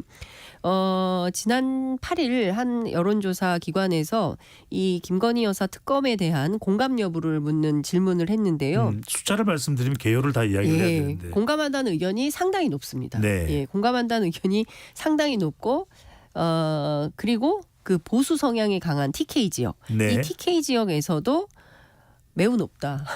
예, 이런 정도로 이제 숫자는 말씀을 못 드리니까 하여튼 이런 상황이기 때문에 홍익표 원내대표는 이런 상황에서 대통령이 김건희 여사 특검을 거부한다 못할 것 같다. 이제 이런 주장을 하고 있고요. 네. 반면에 이제 윤건영 의원 같은 경우는 할 거다. 예, 그분의 성정상 하고도 남는다. 이제 이렇게 전망을 하고 있습니다. 근데 이제 야당 안에서도 이제 전망이 갈리기는 하는데 이 부분까지도 거부를 한다고 하면 그러면 저는 상당히 국민적 반발이 거세질 수밖에 없다라는 생각이 좀 듭니다. 여론에 대한 압박이 압박이 있을 수 있다. 그리고 내년 총선 표심에도 상당한 악영향이 있겠죠. 네. 자, 그렇게 이제 대통령도 거부권 행사에 대한 부담도 있습니다. 네. 자, 또 한편으로는 민주당도 부담을 안을 수밖에 없는 것이 네. 탄핵 이야기를 너무 많이 하다 보니까 이거에 대한 부담도 상당히 있을 수 있고 특히 이제 이정섭 수원지검인가요? 차장검사의 경우에는 이재명 대표 대북 선거 의혹 사건을 비롯해서 이제 사건과 많이 관련이 돼 있는데 네. 뭐 이정섭 차장검사의 뭐 신상에 문제가 있고 없고를 떠나서 이걸 탄핵을 이야기하는 것은 이재명 수사 방탄용 탄핵이다. 이렇게 이원석 검찰총장도 이야기하고 있는데 민주당의 탄핵이 많이 이야기되는 부분에 대한 여론 부담 어떨까요? 이런 것 같아요. 그러니까 그 언론 오늘 제가 이제 쭉 보수 언론들 보니까 사설로 엄청나게 비판을 많이 했어요. 과연 이게 뭐 법치주의를 훼손하는 거다부터 시작을 해가지고 뭐 국기문란 행위다 뭐 이런 등등까지 얘기가 나오고 있는데 중요한 것은 오늘 그 검찰 전직 퇴직 검찰들도 이런 얘기를 했습니다. 검사의 신분 보장은 헌법과 법률에 의해 보장된 검찰의 독립과 정치적 중립을 위한 핵심 사항이고 그렇기 때문에 의회 권력을 남용해서 이것을 훼손하는 것은 법치주의에 대한 심각한 도전이자 횡포다. 이런 주장을 하고 있어요. 그러면서 민주당 당대표에 대한 수사 및 재판을 신속하고 철저히 해라. 예. 검찰과 법원이 정치적인 압력과 협박에 굴복한다면 국가의 근간이 흔들리는 법치의 최대 위기다. 이런 주장을 하고 있는데요. 자, 좀 다 떠나서 이정섭 차장 건을 좀 들여다보면요. 2020년 12월 24일 크리스마스 때였습니다. 이때요. 코로나가 너무 심해가지고 5인 이상 식당 예약 못하는 시기였어요. 그런데 사실 고급 강원도의 리조트를 독채로 빌려서 와인잔 다 미리 세팅돼 뭐 우연히 만났다고 주장을 합니다만 다 세팅되어 있는 이런 장소에서 재벌기업 부회장이 주최하는 곳에 갔다 대접을 받았다. 그리고 이분이 재계의 저승사자로 불리는 분이다. 근데 이게 적합한 거냐? 그러니까 이런 거죠. 검찰의 신분 보장은 헌법과 법률에 따라서 보장되는 게 맞죠. 검찰의 독립적인 수사를 하라는 겁니다. 정치 권력, 그다음에 경제 권력, 그 눈치 보지 말고 독립성을 가지고 철저하게 수사하라는 국민적 요구예요. 그런데 이것은 검사의 비위와 해당되는 겁니다. 그러면 이 비위 사실에 대해서 이원석 검찰총장이 됐든 한동훈 장관이 됐든 매우 부끄러워해야 되는 거죠. 아, 검찰 안에 티끌 만한 무슨 잘못이라도 있으면 이것을 우리 스스로 세상에 이런 일이 있냐라고 스스로 나서서 자성과 성찰, 국민 여러분 죄송합니다. 이런 일이 있었다니 우리가 살펴보겠습니다. 라고 하는 것이 국민의 뜻에 부합하는 것이지 이런 정도 가지고 문제를 삼다니 민주당 대표 수사 및 재판을 신속하고 빠르게 처리해라라고 요구하는 게 오히려 정치로 바꿔서 말하는 것이 옳으냐에 대한 비판이 나오지 않을 수 없다라는 생각이 드는 겁니다. 그러니까 대한민국 법치라는 것은 이런 잘못이 있을 때 엄벌하는 게 법치주의인 것이지 이런 걸 봐주면 되겠습니까? 네. 네. 뭐 일각에서는 이정섭 검사가 문제가 있으면 더 수사를 적극적으로 요구하는 것이 맞지 않겠냐라는 의견도 있어서 그렇습니다. 여쭤봤습니다. 예. 자, 이준석 전 대표 이야기 해보겠습니다. 자, 영남 신당을 시사하는 발언을 내서 화제인데, 네. 자, 대구가 뜨겁습니다. 대구 출마도 불사하지 않겠다, 이런 입장으로 봐야 될까요? 그렇습니다. 어제 대구가 뜨거웠습니다. 그러니까 그제는 대통령이 다녀가셨고. 그저께죠. 그다음에 그제는 누굽니까? 이뇨한 위원장이 다녀가셨고 어제는 네. 또 이제 이준석 대표가 쫙 가서 인터뷰를 했는데 그러니까 요즘 하도 지역적으로 뜨거워요. 대구가 화제 중심이 되어 보니까 네. 대구 아니면 이야기가 없다. 대구 맞아요. 안 대구? 뭐 이런 얘기 나오더라고요. 그러니까요. 네. 예. 이런 아재 개그를 MZ세대가 좋아한다고 하더라고요. 네. 넘어가겠습니다. 근데 이준석 대표가 대구에서 인터뷰를 하면서 아성을 깨겠다. 그리고 어렵다는 이유로 회피하지 않겠다. 이게 무슨 얘기냐? 사실상 대구 출마를 시사했다라고 언론들은 해석을 하는데 그럼 대구에 어디로 갈 거냐? 이런 이제 의문 부호가 찍히는데요. 가장 반개혁적인 인물과 승부를 보겠다. 이제 이런 입장을 밝혔습니다. 아직은 여야 대진표가 나오지 않기 때문에 어떤 데 가서 누구랑 붙을지는 알 수 없지만 어쨌든 대구에서 유명하고 그리고 본인이 판단하기에 가장 반개혁적인 인물과 붙겠다고 했기 때문에 어떤 선거가 될지 굉장히 벌써부터 귀추가 주목되는 뭐 이런 상황입니다. 제가 어제 민주당 구미을 지역위원장인 김현권 전 의원 인터뷰를 했는데요. TK 지역 가운데서도 구미나 포항 이런 도심권 있지 않습니까? 여기에 여론조사를 돌려보면 이준석 신당에 대한 소구력이 상당하다는 거예요. 특히 이제 내년 총선 앞두고 국민의힘, 민주당, 이준석 신당 이제 세 정당을 놓고 돌리면 실제로 오차 범위 안에서 접전을 벌이고 있다. 이런 얘기가 나옵니다. 그래서 그동안 민주당은 사실상 TK 전략은 거의 없거나 버리는 전략이었는데 이번에는 민주당이 한번 여기를 직접 와가지고 격전지로 만들어보는 어떤 절호의 기회가 열리지 않겠냐라는 주장도 하고 있고요. 지금 전부 민주당의 영남 출신들이 수도권에 이제 밀집되어 있는데 여기 있는 스타 정치인들이 대거 편대를 이뤄서 TK로 쫙 가면 한번 해볼 만한 선거가 되지 않을까라는 얘기를 하고 있습니다. 그래서 제가 민주당 지도부에 물었죠. 갈 거냐? 답이 없습니다. 알겠습니다. 이준석 저 대표가 네. 대구에 대한 관심을 상당히 이제 무게를 두면서 그런 이야기를 했습니다. 27년 전 1996년 선거에서 자민련 바로 네. 김종필 당시 총재인가요? 네. 대표가 상당히 대구 지역에 보수 세력으로 진입을 많이 했었다. 당시 상황이 어땠길래 또 그 상황과 지금의 이준석 전 대표가 하려고 하는 신당과 뭔가 유사점이 있을까요? 그러니까 좀 잘 비교해서 봐야 될 것 같은데요. 이제 90년 1990 너무 옛날 얘기여서 그렇긴 한데 네. 3당 합당 있었어요. 민자당이라고. 그러다가 95년도에 분당을 해서 나온 게 바로 자민련이고 그때 민자당 이름을 바꿔서 신한국당 이렇게 이제 이름을 바꿨었는데요. 요때 이제 총선에서 소위 이제 충청권 맹주라고 했던 김종필 총재가 싹쓸이를 하는 선거를 만들었어요. 15대 총선이었는데요. 대전에서 7개, 충남에서 13. 충남 13개 가운데 12개, 그다음에 충북에서도 8석 가운데 5석, 전체 28개 가운데 24개를 자민련이 석권합니다. 그리고 말씀 주신 대로 그때 당시에 분위기가 뭐였냐면 반신한국당, 비민주당. 그러니까 여기에서 제3지대가 형성이 되면서 굉장히 들어감직한 그런 총선 전략이 생긴 거죠. 자민련에게는. 약진했었습니다. 그렇습니다. 당시. 근데 그때 TK에서 자민련은 원조 보수론이었어요. 우리가 원조 보수다. 이제 이런 주장을 하면서 그때 일종의 대구 13개 중 8개.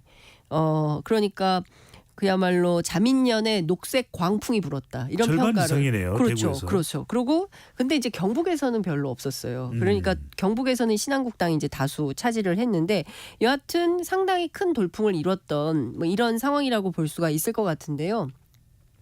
그때는 원조 보수였는데 그러면 이준석 대표가 지금 원조 보수론을 들고 선거를 할 수 있냐? 그건 아닌 것 같고요. 지금은 개혁 보수가 되겠죠. 개혁 보수지만 그때의 지형하고 비슷하다고 이준석 전 대표는 보는 것 같습니다.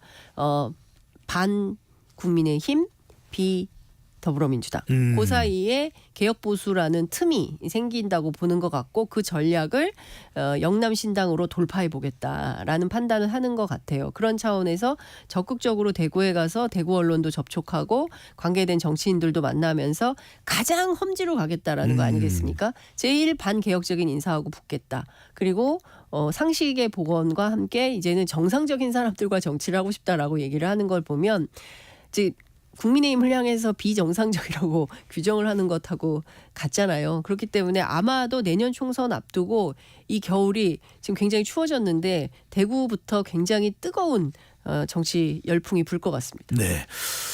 원보가 아니라 개보다. 네. 원조 보수가 아니라 개혁적 보수다. 예. 콩으로 남병직 님이 네. 대구 안 대구 웃겼다는 발언을 주셨습니다. 맞아요. 네. 웃겼어요. 예. 무슨 뭐 장안의 화제죠. 네. 자, 이준석 전 대표가 신당론이 이제 점차 더 부각이 되고 있는데 기존에는 노원병 그러면은 이준석 전 대표 떠올리고 노원병 그러면은 지금은 분당으로 옮겼지만 네. 이준석 전 대표가 요즘 상당히 서로 안철수 불구 대천에 또 앙금이 부각되고 있는 안철수 의원도 이미지가 네. 남아 있는데 네. 이렇게 대구에 무게를 싣는 예. 이유는 뭘까요? 뭐 핵심은 이런 것 같아요. 사실 이준석 전 대표 입장에서 노원병 출마가 그러면 공천 이꼴 당선이냐 꼭 그렇게 보기는 어려운 지역이지 않습니까? 사실 국민의힘 입장에서는 노원이라는 지역 자체가 험지고 거기에서 이제 마삼선이라고 불리는 거 아니겠습니까? 근데 오늘 아침 라디오 인터뷰에서 김병민 최고가 영석 가능성 을 제기하면서 무운을 빈다 또 이렇게 얘기를 했어요. 신당의 영석 가능성. 네, 그러니까 이준석 대표가 적이 많아요. 그러니까 앞서 말씀하신 안철수 의원하고도 그렇고 또 김병민 최고하고도 이제 티키타카 굉장히 많이 하고 있는데 여하튼 제가 보기에는 노원병이라는 상징성이 굉장히 크고 노원병에 대해서 끝까지 해보려고 했지만 앞서 말씀드린 대로 선거의 구도가 판을 바꾸는 격이라고 한다면 대구에서부터 보수의 정치를 한번 세게 뜨겁게 바꿔보겠다라는 입장을 가지고 있고 그 지역에서 가장 반개혁적인 인사와 붙어서 혁신하는 보수를 만들어보겠다라고 하는 거니까요. 앞으로 이준석 전 대표의 도전이 어떤 기득권, 네. 아성에 가서 구학과 맞서서 이기는 그림, 요걸 좀 보려고 하는 것 같으니까요. 그건 좀 지켜봐야 될 것 같습니다. 어쨌든 미래 권력으로서 새로운 태도를 가졌다. 뭐 이렇게 볼 수 있겠죠. 대구를 두드려서 수도권 또 호남까지 그렇죠. 지평을 넓히겠다. 이런 의미로도 호남 출마 얘기도 했습니다. 해석할 수 있겠군요. 자, 언제나 시원합니다. 언제나 후련합니다. 지금까지 장윤선 정치전문기자와 함께했습니다. 잘 들었습니다. 네, 고맙습니다.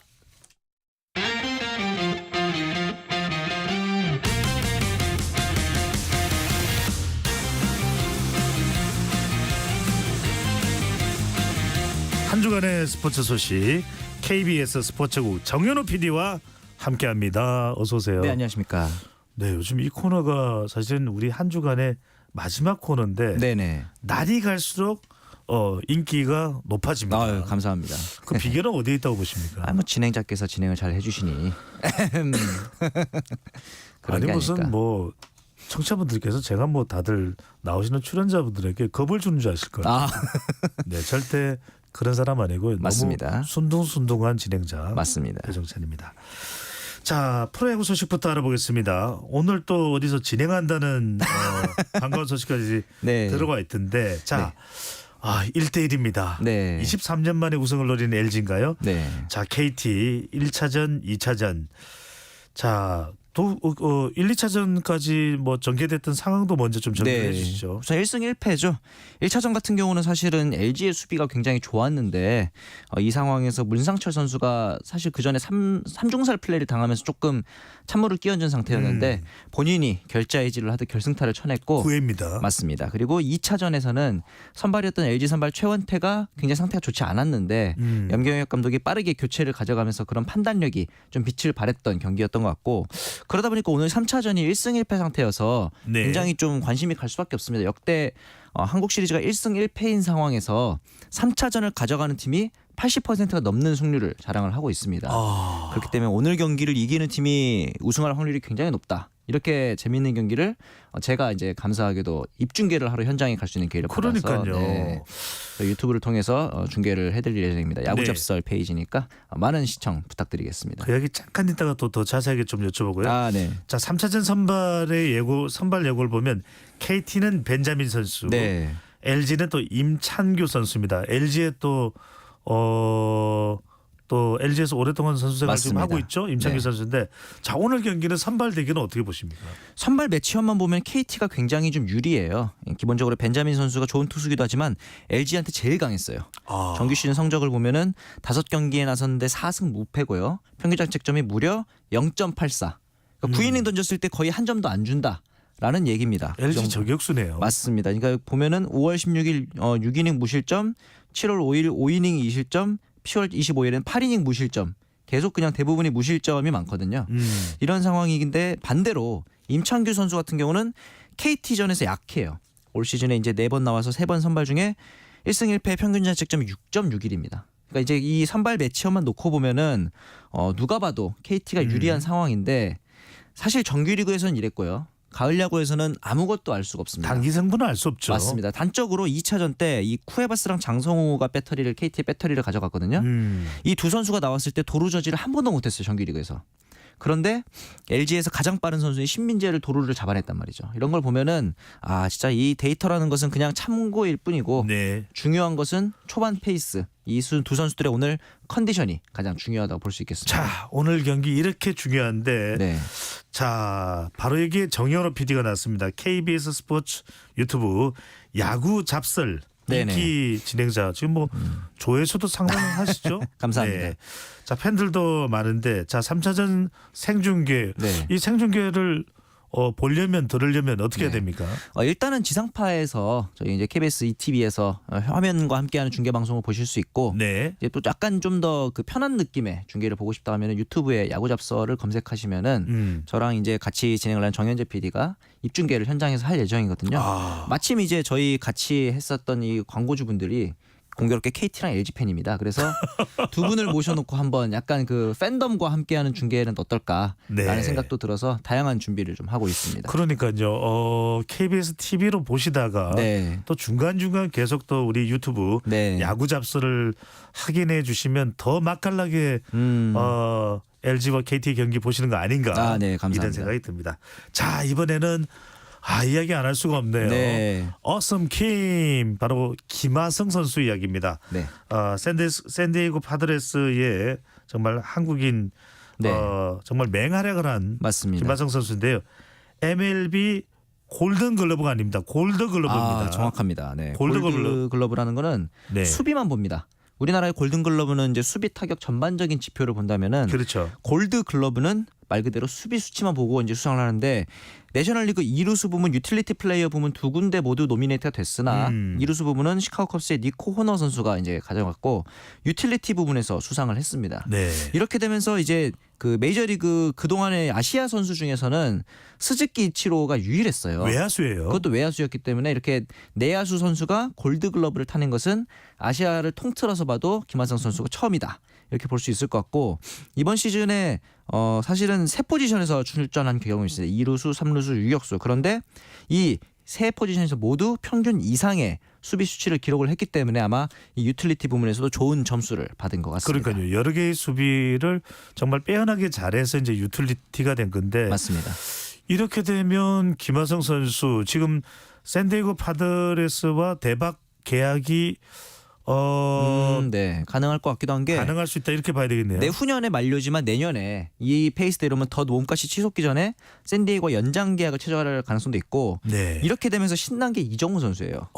지금 김하성 선수가 좋은 활약 보여주고 있고 이정우 선수가 이제 올해 시즌 끝나고 진출을 하잖아요. 네. 지금 현지에서는 CBS 매체가 6년에 9천만 달러 그리고 ESPN에서는 5년 6,300만 달러 정도의 몸값을 예상을 하고 있습니다. 이정우 선수에 대해서요. 네, 그러니까 이게 선배인 김하성 선수가 좋은 활약을 보여줬으니 아마 이정우 선수도 이 적응에 있어서 굉장히 좀 어느 정도는 자신을 하고 있는 것이다. 이렇게 이제 평가를 보고 있고 여기다가 이제 류현진 선수 같은 경우는 이제 토론토와의 계약이 만료됐는데 아마도 1년에 1,000만 달러 혹은 2년에 1,400만에서 1,600만 달러 정도의 계약을 맺어서 어쨌든 메이저리그에 계속 남을 것이다라는 이제 전망이 지배적입니다. 네, 이정우 선수가 어디로 갈지는 정해졌습니까? 샌프란시스코 자이언츠 설이 상당히 유력하게 돌긴 했습니다만. 네, 사실은 근데 이전에 뭐 강정호나 김하성 선수 진출 때도 그렇고 그 당시에 뭐 피츠버그나 샌디에이고를 예상한 사람이 많지 않았거든요. 그 정도로 어떻게 보면 좀 베일에 쌓여있다라고 생각을 합니다. 지금 샌프란시스코가 물론 제일 유력하긴 해요. 하지만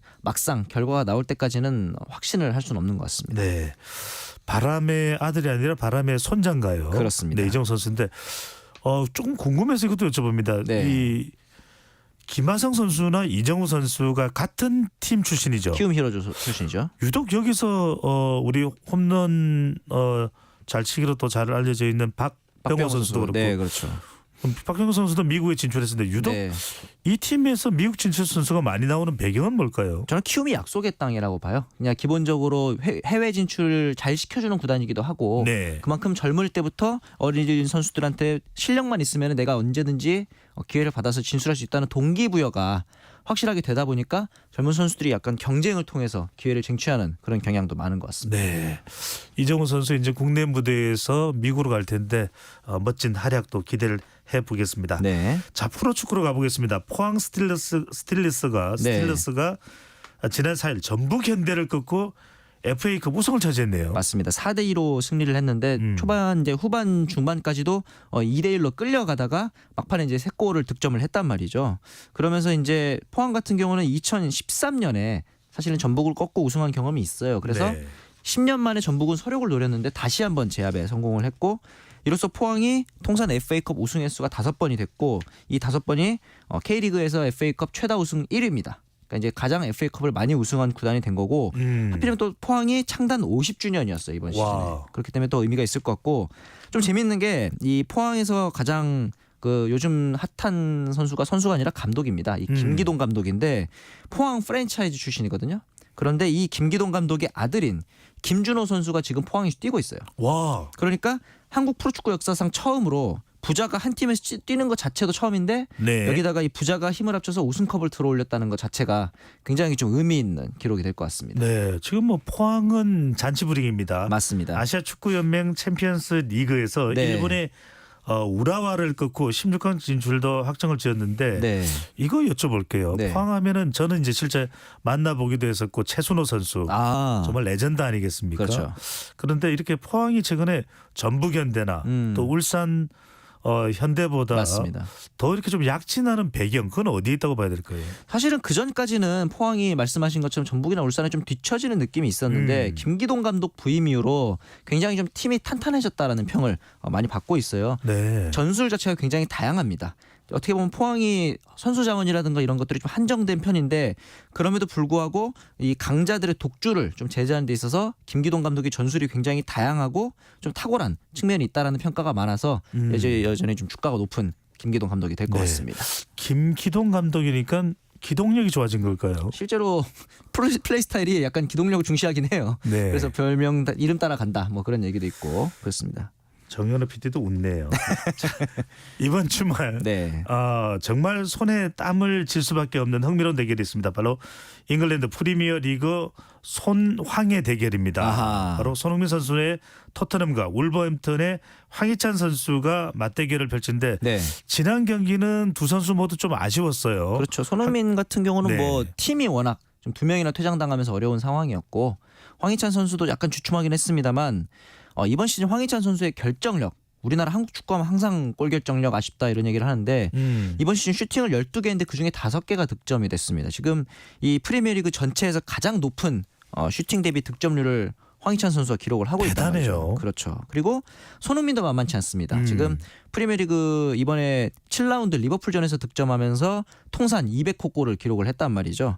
그런데 지금 황희찬 선수 같은 경우는 이번에 손황 대결에서 만약 공격 포인트를 기록하게 된다면은 처음으로 한 두 자릿수 공격 포인트를 이제 달성을 하게 되고 손흥민 선수 역시 이번 손황대전에서 득점을 하게 된다면은 8시즌 연속으로 리그 두 자릿수 득점에 성공하기 때문에 뭐 형이고 뭐고 없이 이번에는 치열한 대결이 되지 않을까라는 전망을 해봅니다.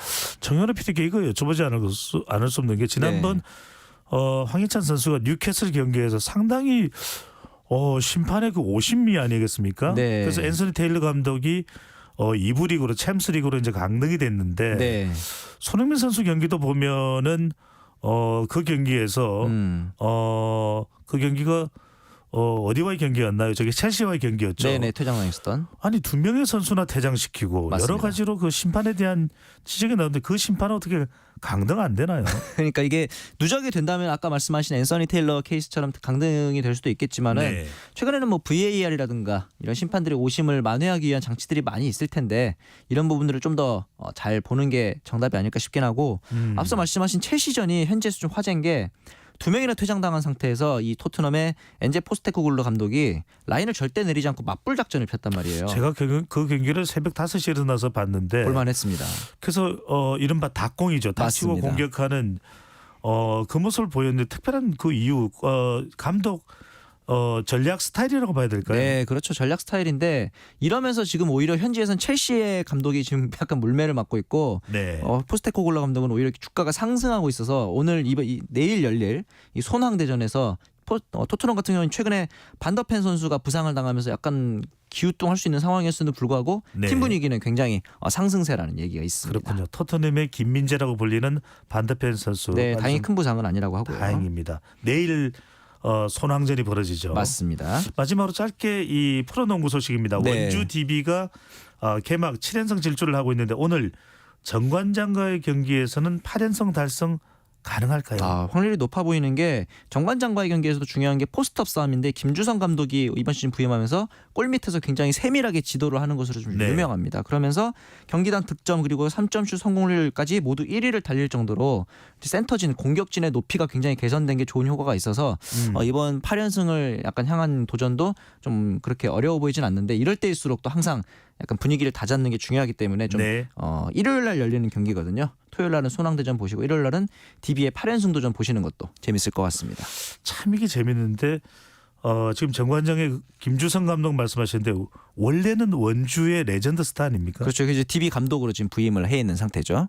자기의 또 친정팀과 맞습니다. 경기를 벌여야 되는 김주성 감독의 표정이 어떨지도 상당히 궁금해집니다.